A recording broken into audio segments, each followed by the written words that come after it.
Over the past several months, I've had the opportunity to work alongside Stu Fox, our parks manager, along with Ken Grieshaber from SRF Consulting to assist the Veterans Memorial Committee in finalizing their design plans and starting to move those design plans onto the construction phase. What we have included in your packet is a diagram that shows the phase one portion that kind of teases it out of the overall design plan, so that you can have an idea of what would be proposed by the Veterans Memorial Committee to move forward to begin a portion of the construction, which really consists of a smaller brick paver area with several flag poles that would start and kick off construction of phase one. And they're proposing that we would undertake this in time to have it done prior to Veterans Day, where there would be a kickoff and ribbon cutting ceremony. As you know, these committee members are tireless workers in raising funds, and they've have accomplished quite a bit and in pretty much a very short time. And tonight, John Mallo is here, and he is representing the committee members, as well as some of the other committee members are here. And he would like to give you a brief update on what some of their recent activities have been and how they're doing as a committee. So with that, I'd turn it over to Mr. Mallo.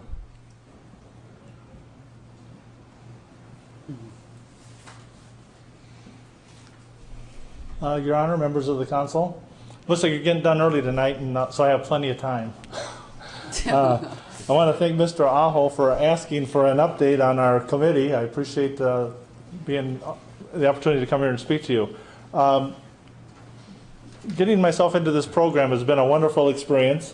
I've met a lot of really nice people, both members of the Veterans Committee and city staff, including Bob Lambert, Jay Lothammer, and working with Mr. Neal has been a real pleasure.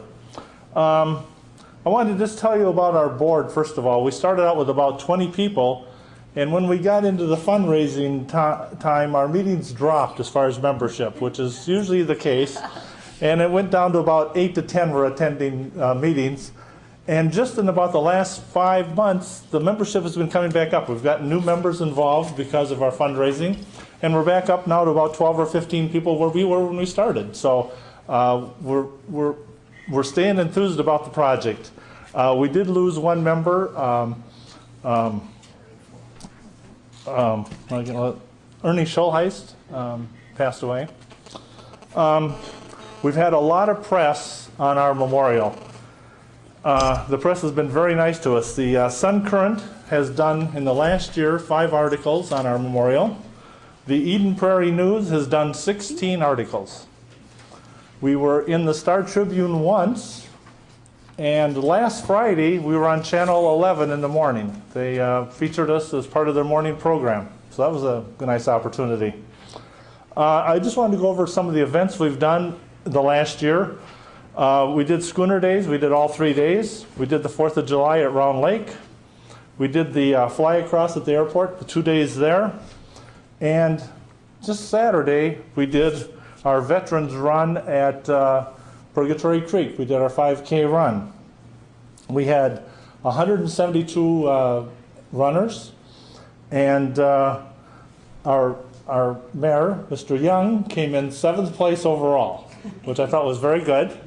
Unfortunately for him, he ended up 4th in his age group. He had a very competitive age group, so even though he did very well in the run, he ended up 4th. And we only give 3 places, but But I smoked the city's ERU team. I just want to say that for the record.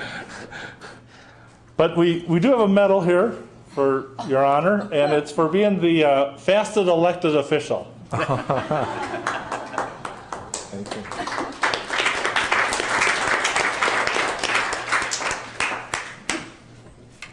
We had our youngest runner, who was in a baby cart, was 15 months, and her name was Natalie Tyler Fay, named after the soldier we lost in Eden Prairie. And our oldest runner was 80 years old.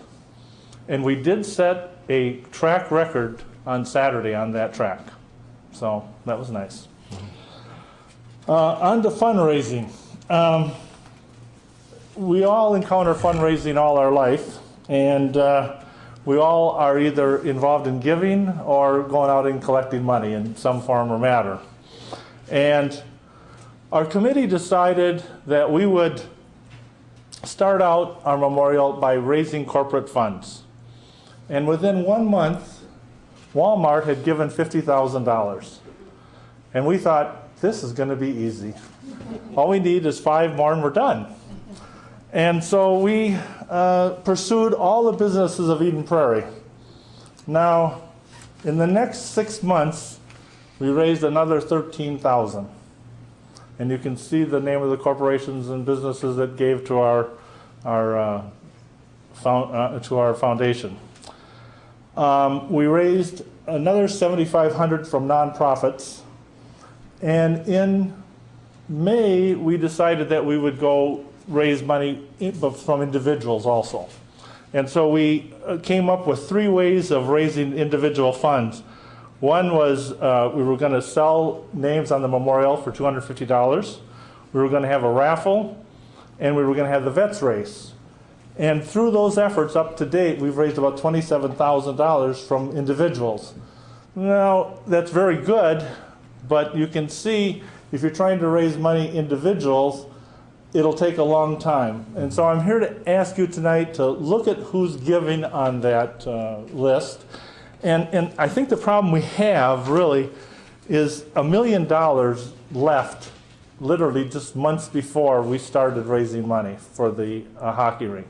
And so going to these corporations and asking for money when they just gave $100,000 or $50,000 to the hockey rink has made it very challenging in raising money. I think we've done very well raising $100,000. I mean, that's about where we're at. And we're pleased with that. But any little help that you can give would be very helpful, and hopefully you have connections with corporations. We had one other adventure this winter that was kind of interesting. Eric Paulson, who works for Target, gave us a connection at Walmart, which I thought was very interesting.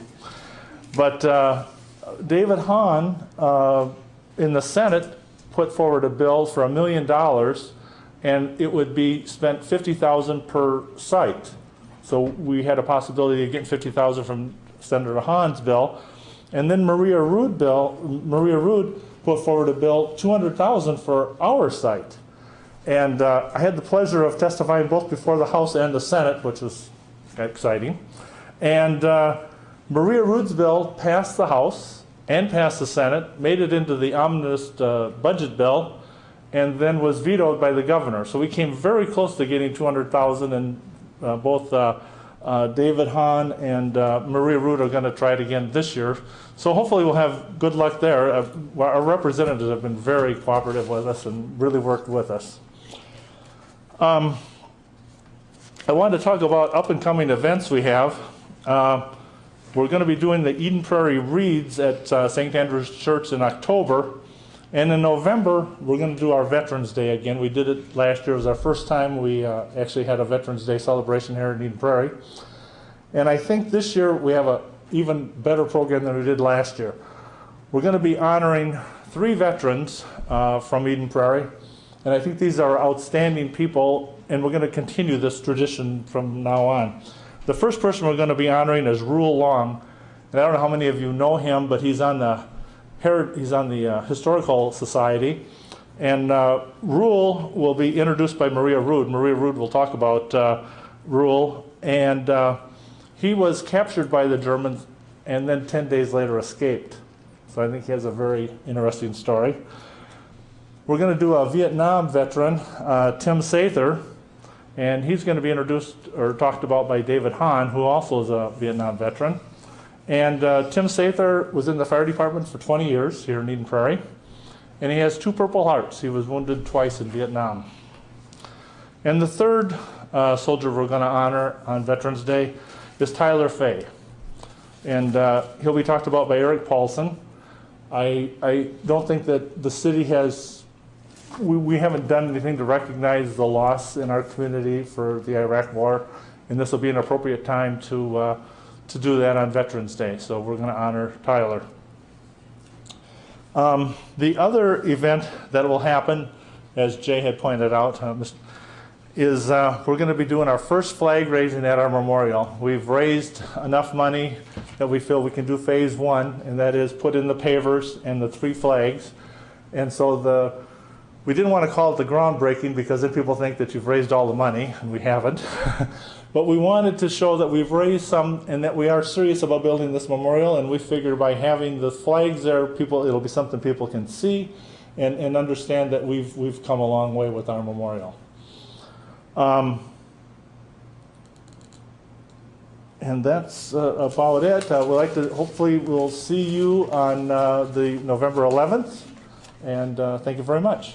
Mr. Mallo, thank you for the update. We look forward to the flag raising, and again, my thanks to you and all your committee members for all the hard work that you've given, the dedication, the hard fundraising dollars, the hours, the memorial or the Veterans Run was outstanding, and it's a lot of work, and the city is very grateful. Thank you. Very good. Thank you very much.